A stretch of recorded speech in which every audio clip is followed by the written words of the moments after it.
Ada orang yang punya hajat, ada yang sakit mau sembuh, ada yang berhutang mau lunas hutang, ada yang mau berjodoh. Semua mintalah dari Allah. Allah senang dengan hamba yang minta terus. Allah senang. Tapi kita tidak mau minta. Rasulullah ajarkan sahabat selalu minta dari Allah. Apapun yang kamu ingin, minta dari Allah. Sampai salah satu sahabat berkata, kalau saya mau makan, saya minta dari Allah. Ya Allah, berikanlah makanan bagi saya hari ini. Baru keluar cari makanan. Ada yang sampai kalau minta garam, ya Allah kasih saya garam, ada yang saya butuh garam. Semua hatinya itu selalu sama Allah. Ada orang saleh saat minta tolong dari orang, kata dia orang saleh, ketahuilah sebelum saya datang kepada kamu, saya sudah minta dari Allah. Saya sudah duluan sama Allah. Jadi saya harus ikhtiar. Maka saya ikhtiar minta dari kamu. Kalau bisa bantu, alhamdulillah. Kalau enggak, udah tak apa. Ada hati saya tidak terkait dengan yang kamu miliki aja. Dikasih alhamdulillah, kalau dikasih. Semua yakin dari Allah. Sahabat Nabi begitu hebat, begitu ibadahnya luar biasa. Begitu Uthman bin Affan salat malam hari, Allahu Akbar, satu rakaat baca 30 juz. Uthman bin Affan, sahabat Nabi. Kenapa bisa seperti itu? Kenapa hebatnya seperti itu? Karena selalu minta dari Allah. Ya Allah, jadikan saya hamba yang beribadah. Doa Nabi ini artinya, ya Allah, habis setiap salat, fardu maupun sunnah, ya Allah, tolonglah saya agar saya mampu berzikir kepada-Mu. Bukan siapa-siapa yang mampu berzikir.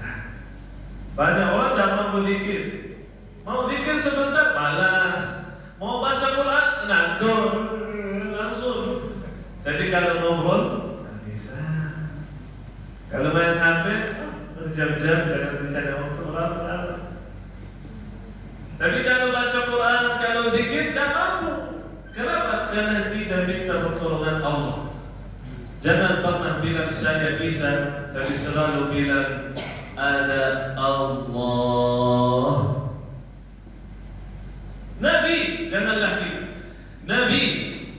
Nabi Musa, contoh salah satu Nabi Musa alaihi salatu wassalam. Nabi Musa itu kuat sekali, tinggi, besar, kuat. Kalau dia pukul orang itu bukan sakit, tapi mati. Sempat dia pukul satu orang, mati langsung. Hebatnya Nabi Musa. Nabi Musa keluar dengan kaumnya, kabur dari Fir'aun dan tentaranya. Berjalan, putus jalanan yang kena depan mereka adalah pantai, laut. So, depan kita, di belakang kita Fir'aun dengan tentaranya. Kata kaum Musa yang iman yang kurang. Tak ada iman, tak seperti sahabat, ada seperti Nabi. Kata mereka, habis, sudah selesai. Kita dikejar sama Fir'aun, pasti kita ditangkap, dibunuh, disiksa. Apa kata Nabi Musa? Apakah kata Nabi Musa? Jangan takut, saya punya tongkat ini yang bisa jadi ular. Tongkat Nabi Musa bisa jadi ular. Atau dia bilang, jangan takut, saya kuat, kita lawan, ayo. Nah, qala kalla inna ma'iya rabbi, inna ma'iya rabbi sayahdin. Tidak, kata Nabi Musa, Allah bersama saya. Allah memberikan petunjuk dan hidayah. Kata ulama, kalau Nabi Musa merasa diri hebat, mampu sendiri selamatkan kaumnya, dan dia angkat tongkatnya dan dia pukul lautnya, wallahi tidak bakal dibuka laut. Tapi Allah yang berfirman, idrib bi'asaka al-bahr, wahai Musa, pukullah laut dengan tongkatnya, baru lautnya dibuka. Bukan karena tongkatnya, karena Allah yang suruh. Nabi Muhammad sallallahu alaihi wasallam dengan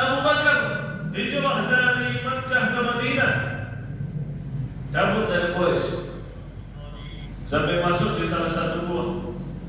Kata Abu Bakar, wahai Rasulullah, kalau orang Quraisy yang sedang kejar kita, ini mereka di atas kita ya Rasul. Saya lihat mereka, karena buah itu ditulis dari atas, bukan dari samping. Kalau mereka lihat di bawah kakinya, dia nampak kita, kata Abu Bakar. Kata Rasulullah sallallahu alaihi wasallam, wahai Abu Bakar, kita bukan sendiri di sini. Ada Allah, Inna Allah ma'ana. Dan di dalam Al-Quran, La tahzan, Inna Allah ma'ana. Jangan bersedih, ada Allah bersama kita. Nabi Ibrahim tinggalkan istrinya dan anaknya di tanah padang pasir, kanan kiri depan belakang pasir. Tak ada air, tak ada sumur, tak ada makanan, tak ada manusia, tak ada apa-apa. Kata istrinya Nabi Ibrahim, kamu tinggalkan kita di sini? Gimana kita bisa hidup di sini? Ini anaknya masih bayi. Nabi Ibrahim tak bisa menjawab, diam saja. Sadar istrinya, oh, Allah yang suruh. Kata Nabi Ibrahim, iya. Kata istrinya Nabi Ibrahim, ya udah, kalau Allah yang suruh, aman. Tak perlu khawatir, tak perlu takut. Ada Allah, ada Allah. Nabi Yusuf dalam sumur, siapa yang bisa bang? Ada Allah. Nabi Yunus dalam perut ikan, ada Allah. Itulah orang yang beriman, selalu minta pertolongan Allah. Rasulullah kasih wasiat kepada sahabat yang umurnya 7 tahun. 7 tahun umurnya, 7 tahun. Kata Rasulullah sallallahu alaihi wasallam, ta'arraf 'ala Allah fi ar-raha. Anak kecil, kata Rasulullah, wa ya ghulam, ihfazillah yahfazuk. Wahai ghulam, wahai anak kecil umur 7 tahun, jagalah Allah. Yang artinya jaga perintah Allah, jaga wasiat Allah, jaga diri dari larangan Allah. Ihfazillah yahfazuk, Allah akan menjaga engkau. Ta'arraf 'ala Allah fi raha, ingat terus sama Allah masa sihat, masa kuat, saat anda nyaman. Ya'rifka fi syiddah, nanti saat susah diingat sama Allah. Anak kecil. Jadi Rasulullah selalu ajarkan anak kecil dan dewasa, laki-laki pun selalu ajarkan, selalu sama Allah. Jangan hatinya sama manusia. Jangan. Manusia itu mengecewakan kita saja. Wallahi, kita berharap dari manusia tak bisa mendapatkan apa-apa. Kalau berharap dari Allah, Allah bawakan semuanya. Satu cerita saya tutup dengan ini. Di zaman Imam Ahmad ibn Hanbal radhiyallahu ta'ala anhu, ada orang ulama yang sejuta hadis dia hafal dengan sanadnya. Ulama ahli ibadah yang sabar, walaupun di zamannya itu disiksa Imam Ahmad ibn Hanbal. Dia sudah tua, umur 70, dimasukkan penjara, dipukul karena dia ada fitnah pada zaman itu yang mengatakan bahwa Al-Quran itu makhluk Allah, diciptakan oleh Allah. Kenapa dikatakan seperti itu? Karena makhluk Allah bisa jadi melakukan kesalahan. Kita manusia makhluk Allah, sudah bersalah, oh banyak salah kita. Mereka mengucapkan Al-Quran itu makhluk Allah supaya nanti ke depannya mereka bilang kalau makhluk Allah berarti ada kesalahannya. Jadi kata Imam Ahmad, tidak, Al-Quran bukan makhluk Allah, tapi Al-Quran itu firman Allah, kalamullah. Disiksa, dimasukkan penjara. Ulama luar biasa, sabarnya luar biasa, taatnya, ibadahnya luar biasa.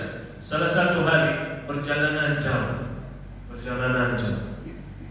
sampai capek perjalanannya, mau istirahat singgah di salah satu kota atau kampung atau desa, mampir. Ternyata sudah masuk waktu salat, masuk ke masjid salat. Habis salat beliau mau istirahat, balik di masjid.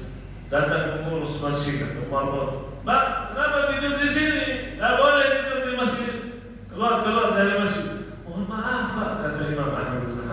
Saya bukan orang sini. Saya perjalanan jauh dan saya tak kenal siapa-siapa di sini. Mau istirahat di mana? Ada tempat selain ini.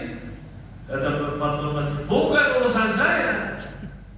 Ini masih tak boleh tidur. Suka marah-marah Bapak itu. Di mana Bapak Mas ini? Bukan urusan saya. Tidur di luar sana. Betul. Kalau kita dalam posisi itu, pasti kita bilang, kamu usir saya? Kamu tak tahu saya siapa? Kalau orang saleh tak pernah merasa diri itu orang hebat, orang tidak pernah itu. Orang saleh merasa saya bukan siapa-siapa. Makanya selalu minta dari Allah. Karena saya bukan siapa-siapa. Apapun yang saya miliki bukan milik saya. Inna lillahi wa inna ilaihi raji'un. Kita milik Allah dan kami akan kembali kepada Allah. Keluar tidur di pinggir. Keluar salah satu jamaah lihat dia di luar. Kasihan, kenapa tidur di sini? Udah deh, datang ke rumah saya. Tapi saya mohon maaf sambil Bapak istirahat, saya mau kerja. Karena saya tukang roti, saya mau siapkan roti. Imam Ahmad mau istirahat, tukang roti itu sambil buat rotinya, dia pikir aja. Ingat sama Allah, la pernah lupa. Subhanallah, alhamdulillah, la ilaha illallah, Allahu akbar, astaghfirullah, la haula wa la quwwata illa billah. Allahumma salli wa sallim wa barik alaihi. Pikir subhanallah, tak pernah berhenti mulutnya. Imam Ahmad tak jadi istirahat. Terkejut, kok bisa ini? Pikir mana ini, Masya Allah. Kata Imam Ahmad bin Muhammad, wahai fulan, ini luar biasa ini. Kok banyak zikir, Masya Allah. Saya mau bertanya, apa aja yang engkau mendapatkan dari Allah? Karena Imam Ahmad sudah hafal beberapa hadis bahwa orang yang berbanyak zikir itu dekat sama Allah. Apa aja yang kamu mendapatkan dari Allah? Kata dia, alhamdulillah. Setiap saat, setiap waktu saya minta sesuatu dari Allah, selalu diijabah. Ya Allah, saya mau harta, dikasih. Ya Allah, saya mau istri, dikasih. Ya Allah, saya mau nikah lagi, dikasih lagi. Ya Allah, saya mau apapun yang saya minta pasti dikasih. Cuman ada satu doa aja yang sampai sekarang belum diijabah. Doanya apa? Aku ingin bertemu dengan Imam Ahmad bin Muhammad. Itu doanya. Karena doa orang yang berbanyak zikir, tukang roti ini, tukang roti. Mungkin orang lain tak muliakan, tak hormati, tak ada yang kenal mungkin. Tukang roti, doa ya Allah pertemukan saya dengan Imam Ahmad bin Muhammad. Allah tidak buat tukang roti capek. Tak perlu kamu capek. Bukan dia pergi cari mana Imam Ahmad bin Muhammad. Dia pergi sampai kota. Tidak, kamu tak perlu capek. Kamu diam di rumah istirahat tenang. Saya bawakan imam dari ujung dunia ke rumah kamu. Seperti itu Allah. Bawakan imam dari rumahnya, berjalanan jauh, capek, sampai terusir dari masjid, tak bisa tidur di masjid. Tidur di pinggir jalan, imam tidur di pinggir jalan. Itu semua tujuannya Allah mau ijabah doa hamba. Kenapa begitu Allah Subhanahu wa taala ijabah doanya seperti itu? Karena hamba yang selalu ingat sama Allah, hatinya sama Allah bukan sama manusia. Dan ada dia cari mana Imam Ahmad. Imam, saya orang banyak zikir. Dia hatinya sama Allah. Allah bawakan semua, tak perlu takut, tak perlu khawatir, tak perlu fikir apa-apa. Kalau ada Allah, aman saja. Makanya almarhum Syekh Ali Jaber begitu. Tinggalkan orang tua saya masih hidup, semoga panjang umur sehat walafiat. Tinggalkan orang tua, saudara datang ke Indonesia, tinggal di kos, makanannya sehari cuma satu Indomie. Wallahi satu Indomie, betul. Tapi sabar, tidak ada di mana ini, ada Allah. Saya perjuangkan Al-Quran di Indonesia. Saya bukan main-main di Indonesia, kata almarhum. Wallahi betul, saya perhatikan bagaimana perjuangan dia. Saat dia sakit, dia ceramah. Saat dia capek, dia pergi safari dakwah. Saat ditusuk di acara di Lampung itu, pagi hari, malam hari diisi ceramah. Tak ada istirahatnya. Kita anak muda itu kalau flu aja udah minta maaf. Beliau Masya Allah betul sekali. Sampai beliau habiskan semua harta. Tidak ada dia tinggalkan kepada istri dan anak mobil, rumah, motor. Nah, uang, wallahi tidak ada dia tinggalkan. Tapi ada Allah. Itu yang dia yakinkan dalam hati. Ada Allah. Betul, setelah beliau meninggal, Allah memberikan rezeki yang berkah bagi keluarganya, istrinya, anaknya. Allah bawakan aja.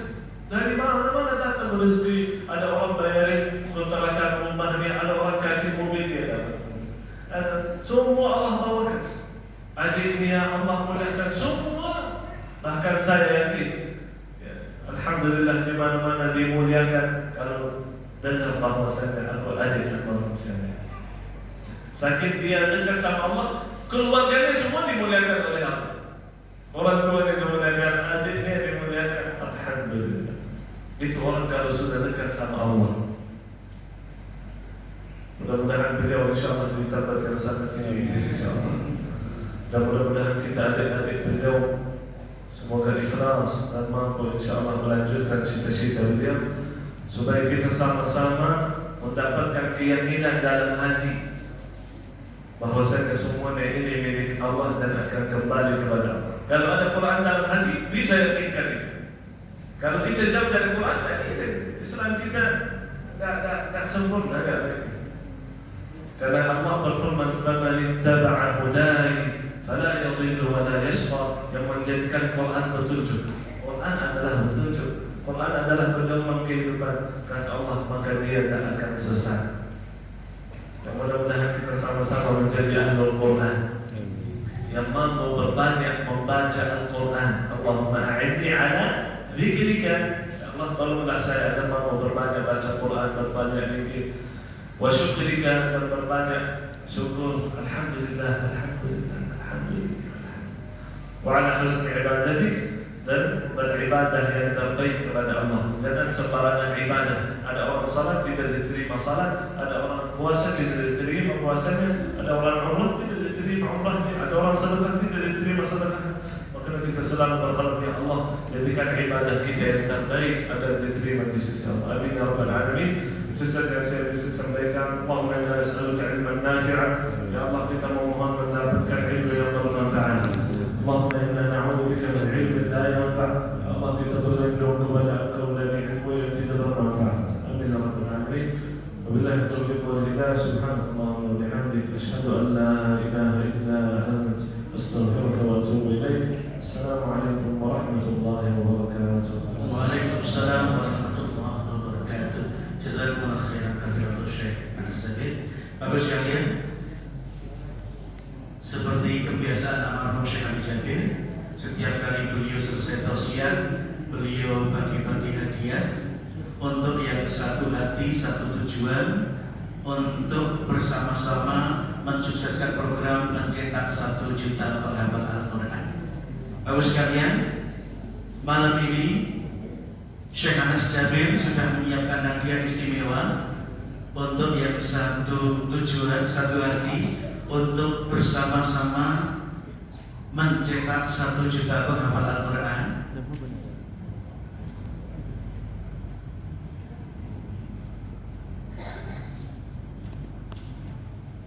Jadi nanti yang Allah ringankan tangannya untuk angkat tangan, dan Allah ringankan kakinya untuk melangkah ke depan dengannya Syekh Anas Jabir, akan langsung diberikan hadiah ini oleh beliau. Bahkan yang nanti maju ke depan tidak hanya diberi hadiah langsung oleh beliau berupa Al-Quran, tapi ini bukan sembarang Al-Quran Bapak sekalian, karena di dalamnya ada tanda tangan dari Syekh Anas Jabir sebagai tanda cinta dari beliau. Jadi nanti yang maju ke depan langsung akan diberikan hadiah ini oleh beliau. Hadiahnya nggak cuma untuk satu orang, tapi untuk banyak orang. Bahkan nanti yang maju ke depan nggak cuma dikasih hadiah oleh beliau, tapi juga akan didoakan semoga sekeluarga jadi ahli Quran. Amin ya rabbal alamin. Minimal seperti keluarga beliau 12 bersaudara semuanya ahli Quran, hafal Quran. Bahkan yang maju ke depan nanti juga akan didoakan khusus oleh beliau, semoga yang barangkali punya hajat belum lancar, mulai malam ini hajatnya dilancarkan oleh Allah. Allah. Karena beliau musafir, kata Nabi musafir itu insya Allah doanya mustajab. Tambah bonus satu lagi, nanti yang maju ke depan insya Allah diperbolehkan untuk berpelukan dengan beliau dan juga foto bersama beliau. Berpelukan berlaku untuk bapak-bapak ya. Nanti kalau ada ibu yang maju ke depan, suaminya boleh maju ikut foto. Kalau ada suami yang maju ke depan, istrinya boleh maju ikut foto.